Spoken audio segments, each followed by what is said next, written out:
बिस्मिल्लाहिर्रहमानिर्रहीम। अस्सलाम वालेकुम। यार गार सीरीज़ की एपिसोड 3 के साथ आप लोगों की खिदमत में हाजिर हैं। इस एपिसोड में जंग बदर, जंग ओहद, सुलह हुदैबिया और दूसरे अहम बड़े वाक़यात का जिक्र करेंगे जो हज़रत अबू बकर सिद्दीक़ की ज़िंदगी में पेश आए।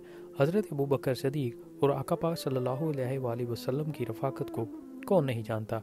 हज़रत अबू बकर सिद्दीक़ उन खुश नसीब सहाबा में से थे जिन्होंने नबी पाक सल्लल्लाहु अलैहि वसल्लम के लिए अपनी ज़िंदगियां वक्फ़ कर दी और अपनी ज़िंदगी का एक बड़ा हिस्सा नबी पाक सल्लल्लाहु अलैहि वसल्लम की रफ़ाकत में गुजारा। तो बात करते हैं जंग बदर की, जो इस्लाम की पहली जंग थी और जिसने आने वाले वक्त में तारीख़ का धारा बदलना था। हिजरत के कुछ ही अरसे बाद ग़ज़वा बदर का वाक़या पेश आया और कुरैश पूरे ज़ोर के साथ मुसलमानों के मुकाबिल आ खड़े हुए।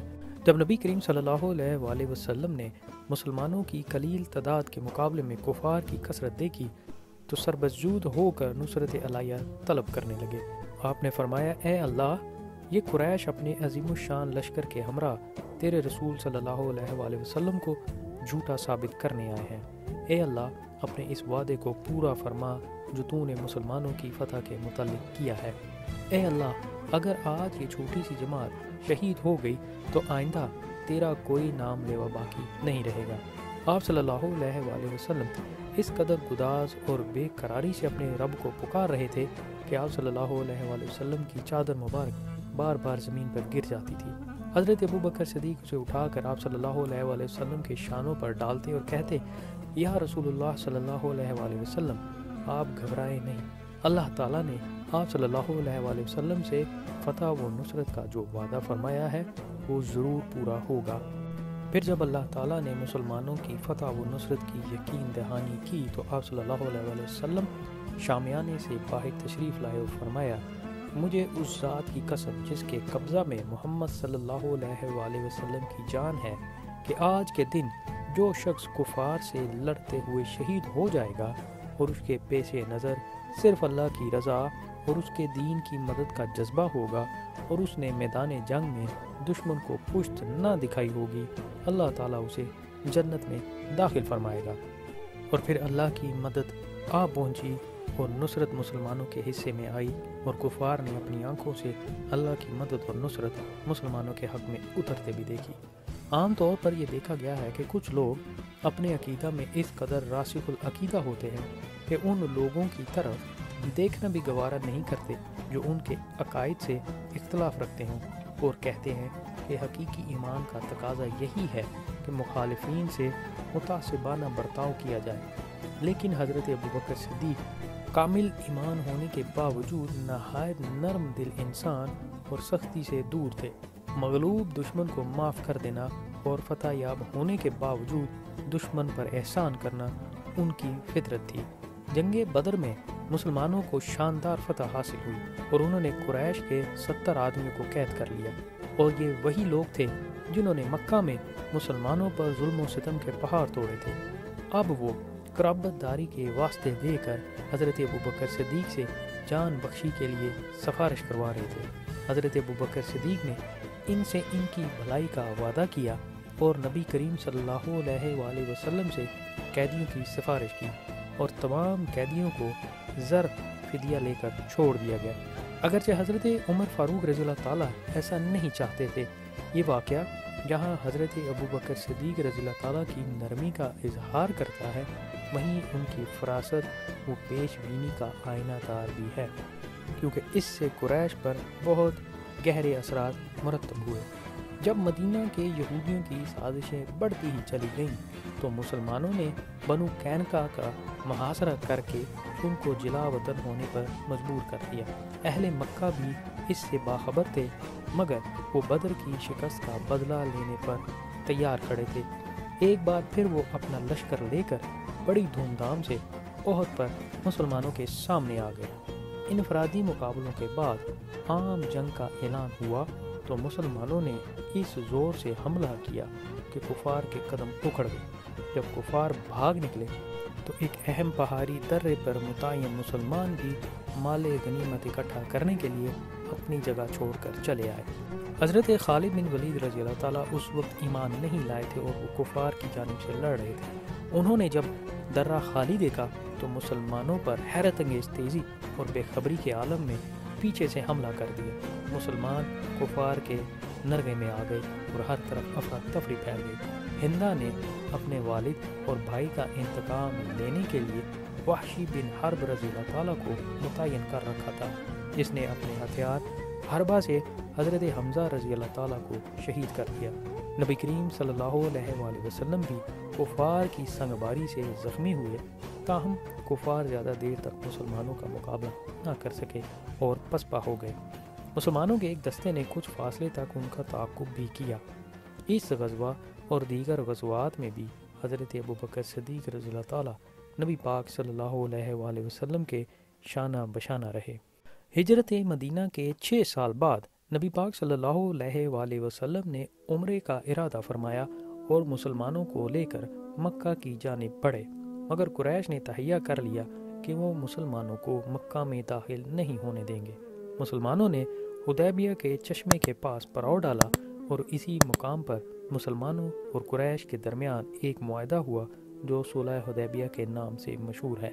اگرچہ اس معاہدے کی شرائط پر کئی مسلمانوں کو رنج ہوا، مگر وہ اسے ماننے پر مجبور تھے۔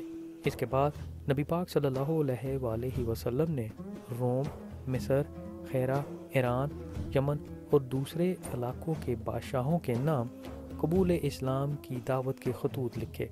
یہود کو شکست دینے کے بعد مکہ بھی فتح کر لیا گیا اور طائف کا محاصرہ بھی کر لیا گیا۔ جلد ہی پورا عرب نور اسلام سے معمور ہو گیا اور سلطنت اسلام کی سرحدیں ایران اور روم کی عظیم الشان سلطنتوں کی سرحدوں سے جا ملی۔ اب مسلمان مطمئن ہو گئے کہ شمع اسلام کو بجھانا اب کسی کے بس کی بات نہیں۔ فتح مکہ کے بعد نبی پاک صلی اللہ علیہ وآلہ وسلم کو وفود کے جوک در جوک مدینہ آنے کی وجہ سے بیت اللہ جانے اور حج ادا کرنے کی فرصت نہ مل سکی، تو آپ صلی اللہ علیہ وآلہ وسلم نے اپنی جگہ حضرت ابوبکر صدیق رضی اللہ تعالیٰ کو امیر حج مقرر فرمایا اور آپ 300 مسلمانوں کو ساتھ لے کر مکہ پہنچے اور مناسک حج ادا کیے۔ اس موقع پر یہ اعلان بھی کیا گیا کہ آئندہ کوئی مشرک حج نہیں کر سکے گا اور تمام مشرکین 4 ماہ کے عرصہ میں مکہ سے نکل جائیں۔ اس وقت سے آج تک کوئی مشرک بیت اللہ کا حج نہیں کر سکا۔ ہجرت کے 10ویں سال رسول اللہ صلی اللہ علیہ وآلہ وسلم خود حج بیت اللہ کے لیے تشریف لے گئے۔ یہ حج حجۃ الوداع کے نام سے مشہور ہے۔ حضرت ابوبکر صدیق رضی اللہ تعالیٰ اور دیگر صحابہ کرام اور آپ صلی اللہ علیہ وآلہ وسلم کی ازواج مطہرات بھی آپ صلی اللہ علیہ وآلہ وسلم کے ساتھ تھیں۔ اس موقع پر عرفات کے میدان میں مسلمانوں کا ایک عظیم الشان اجتماع منعقد ہوا۔ یہ وہی مقام تھا جہاں کبھی کوئی آپ صلی اللہ علیہ وآلہ وسلم کی بات سننا نہیں چاہتا تھا، مگر آج اسی مقام پر 1 لاکھ سے زائد اشخاص آپ صلی اللہ علیہ وآلہ وسلم کے ارد گرد سر جھکائے مؤدبانہ کھڑے تھے اور انتہائی خاموشی سے آپ صلی اللہ علیہ وآلہ وسلم کے روح پرور احکامات سن رہے تھے۔ حج سے فراغت کے بعد آپ صلی اللہ علیہ وآلہ وسلم مدینہ تشریف لائے اور چند دن بعد حضرت اسامہ بن زید رضی اللہ تعالیٰ کی قیادت میں ایک لشکر کو شام پر حملہ کرنے کا حکم دیا۔ اس لشکر میں بڑے بڑے صحابہ کرام جن میں حضرت ابوبکر صدیق رضی اللہ تعالیٰ اور حضرت عمر فاروق رضی اللہ تعالیٰ بھی شامل تھے۔ یہ لشکر ابھی مقام میں جرف تک ہی پہنچا تھا کہ اسے نبی پاک صلی اللہ علیہ وآلہ وسلم کی علالت کی اطلاع ملی۔ اس لشکر نے وہیں پڑاؤ ڈال دیا اور نبی کریم صلی اللہ علیہ وآلہ وسلم کی حیات مبارکہ میں شام کی جانب روانہ نہ ہو سکا۔ جب نبی پاک صلی اللہ علیہ وآلہ وسلم کی علالت شدت اختیار کر گئی تو آپ صلی اللہ علیہ وآلہ وسلم نے حضرت ابوبکر صدیق رضی اللہ تعالیٰ کو نماز پڑھانے کا حکم دیا۔ حضرت عائشہ فرماتی ہیں کہ جب رسول اللہ صلی اللہ علیہ وآلہ وسلم زیادہ علیل ہو گئے تو حضرت بلال رضی اللہ تعالیٰ نماز کے لیے عرض کرنے آئے تو آپ صلی اللہ علیہ وآلہ وسلم نے فرمایا کہ حضرت ابوبکر صدیق کو کہو کہ وہ لوگوں کو نماز پڑھائیں۔ میں نے کہا حضرت ابوبکر صدیق بہت رقیق القلب انسان ہیں، جب وہ آپ صلی اللہ علیہ وآلہ وسلم کی جگہ کھڑے ہوں گے تو ضبط نہ کر سکیں گے، اس طرح لوگوں کی نماز میں خلل پڑے گا۔ اگر آپ صلی اللہ علیہ وآلہ وسلم حضرت عمر کو نماز پڑھانے کا حکم فرما دیں تو بہتر ہوگا۔ آپ صلی اللہ علیہ وسلم نے یہ سن کر پھر فرمایا کہ حضرت ابو بکر صدیق رضی اللہ تعالیٰ سے کہو کہ وہ نماز پڑھائیں۔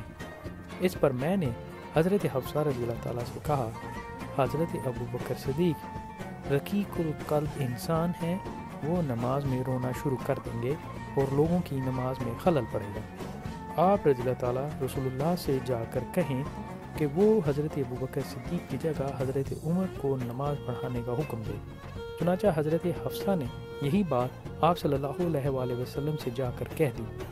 اس پر آپ صلی اللہ علیہ وسلم نے فرمایا، یقیناً تم وہی عورتیں ہو جنہوں نے یوسف علیہ السلام کو بہلانے پھسلانے کی کوشش کی تھی، جاؤ ابو بکر صدیق سے کہو کہ وہ لوگوں کو نماز پڑھائیں۔ اس پر حضرت حفصہ نے مجھ سے کہا کہ تم نے مجھے ناحق شرمندہ کروایا۔ رسول اللہ صلی اللہ علیہ وسلم کے حکم کے مطابق حضرت ابو بکر صدیق رضی اللہ تعالیٰ نے نماز کی امامت فرمائی۔ ایک دن حضرت ابو بکر صدیق رضی اللہ تعالیٰ مدینہ سے باہر گئے ہوئے تھے کہ نماز کا وقت ہو گیا۔ حضرت بلال رضی اللہ تعالیٰ نے حضرت ابو بکر صدیق کو نہ پا کر حضرت عمر فاروق سے نماز پڑھانے کا کہا۔ حضرت عمر فاروق بلند آواز تھے۔ جب آپ نے تکبیر کہی تو اس کی آواز حضرت عائشہ رضی اللہ تعالیٰ کے حجرہ میں نبی پاک صلی اللہ علیہ وسلم کے کانوں میں پہنچی تو آپ صلی اللہ علیہ وسلم نے فرمایا، ابو بکر کہاں ہیں؟ اللہ اور مسلمان یہ بات پسند کرتے ہیں کہ ابو بکر نماز پڑھائیں۔ علالت کے دوران ایک روز نبی پاک صلی اللہ علیہ وسلم مسجد میں تشریف لائے اور ارشاد فرمایا، اللہ نے اپنے بندے کو یہ حق دیا کہ خواہ وہ دنیا کو اختیار کرے خواہ آخرت کو، لیکن اس نے آخرت میں اس کے قرب کو اختیار کیا۔ حضرت ابو بکر صدیق رضی اللہ تعالیٰ سمجھ گئے کہ آپ صلی اللہ علیہ وسلم خود اپنا ذکر فرما رہے ہیں۔ وہ زاروں قطار رونے لگے، یہاں تک کہ ہچکی مان گئی اور انہوں نے کہا، یا رسول اللہ صلی اللہ علیہ وسلم، آپ پر ہماری جانیں اور ہماری اولادیں قربان ہوں، کیا ہم آپ صلی اللہ علیہ وسلم کے بعد زندہ رہ سکیں گے؟ آپ صلی اللہ علیہ وسلم نے فرمایا، مسجد میں لوگوں کے گھروں کی جس قدر دروازے ہیں بند کر دیے جائیں سوائے ابو بکر رضی اللہ تعالیٰ کے۔ پھر حضرت ابو بکر صدیق رضی اللہ تعالیٰ کی طرف اشارہ کر کے فرمایا، میں نے اپنے صحابہ میں سے ابو بکر رضی اللہ تعالیٰ سے افضل کسی کو نہیں پایا، اور اگر میں بندوں میں سے کسی کو اپنا خلیل بناتا تو ابو بکر کو بناتا، لیکن ابو بکر سے میرا تعلق ہم نشینی، بھائی چارے اور ایمان کا ہے، یہاں تک کہ اللہ ہمیں اپنے پاس اکٹھا کرے۔ وصال کے روز فجر کے وقت رسول کریم صلی اللہ علیہ وسلم حضرت علی رضی اللہ تعالیٰ اور حضرت فضل بن عباس رضی اللہ تعالیٰ کا سہارا لیے ہوئے مسجد میں تشریف لائے۔ اس وقت حضرت ابو بکر صدیق رضی اللہ تعالیٰ نماز کی امامت فرما رہے تھے۔